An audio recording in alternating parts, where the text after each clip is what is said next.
La jalousie entre frères et sœurs, c'est la présence de la sorcellerie. J'ai commencé par dire que dans une famille, c'est l'amour qu'on doit d'abord retrouver en premier. L'amour. Tu es appelé à aimer les membres de ta famille. Lorsqu'on vit dans une famille et qu'on ne sait pas vivre l'amour, ça devient un problème. C'est la présence du diable dans cet endroit-là.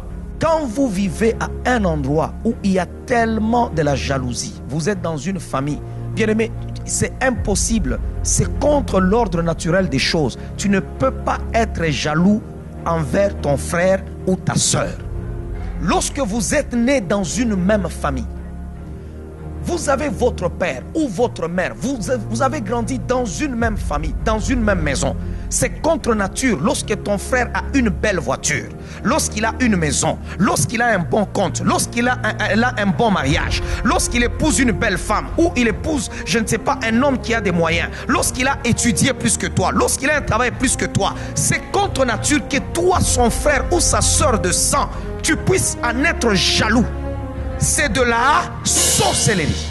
Là où vous êtes en train de me suivre, si vous êtes jeune, vous pouvez être dans une même famille, vous trouvez que non, vous êtes enfant, chaque personne aura sa destinée. Nous ne sommes pas supposés vivre la même chose parce que nous sommes nés dans une même famille. L'autre peut être médecin, l'autre peut être musicien, l'autre peut être avocat, l'autre peut être pasteur, l'autre peut être je ne sais pas quoi. Et chacun doit être dans la joie pour ce qu'il réalise dans la vie. Ne porte pas envie sur l'autre. Le premier meurtre a été commis dans l'histoire de l'humanité, pas par un voisin, pas par un ami, mais c'est pas dans la famille. Pourquoi? Parce que l'autre a vu que son frère prospérait et que lui, ses affaires ne prospéraient pas. Alors il a porté envie sur son frère. Je suis en train de dire, toute jalousie de famille ne te détruira pas. Si tu as été victime de la jalousie des familles, je suis en train de te dire maintenant qu'ils ne feront pas de plus grands progrès. N'avez-vous jamais vu des familles, quand vous y entrez, vous trouvez tout le temps des problèmes entre frères et sœurs, mais quand vous regardez où est le problème, vous ne le voyez pas. Chacun a sa maison. Tu manges chez toi, l'autre mange chez lui. Tu as ton mari, l'autre a sa femme. Mais vous vous battez, pourquoi? Parce que personne ne paye l'autre. C'est la sorcellerie. Vous allez voir des gens, ils ont commencé depuis qu'ils sont là.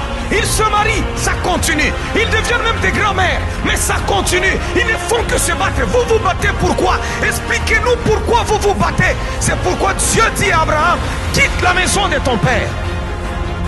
Ces disputes-là te semblent banales, mais laisse-moi te dire, c'est en train de tuer ta destinée. Derrière chaque esprit, il y a un mandat.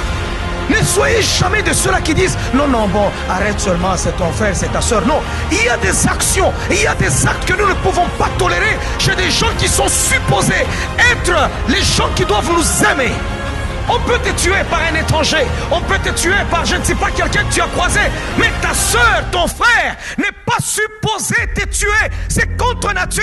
Il est supposé te protéger parce que dans la famille on se protège, dans la famille on ne se livre pas, dans la famille on ne se détruit pas, dans la famille on ne s'ensorcelle pas, dans la famille on ne se tue pas.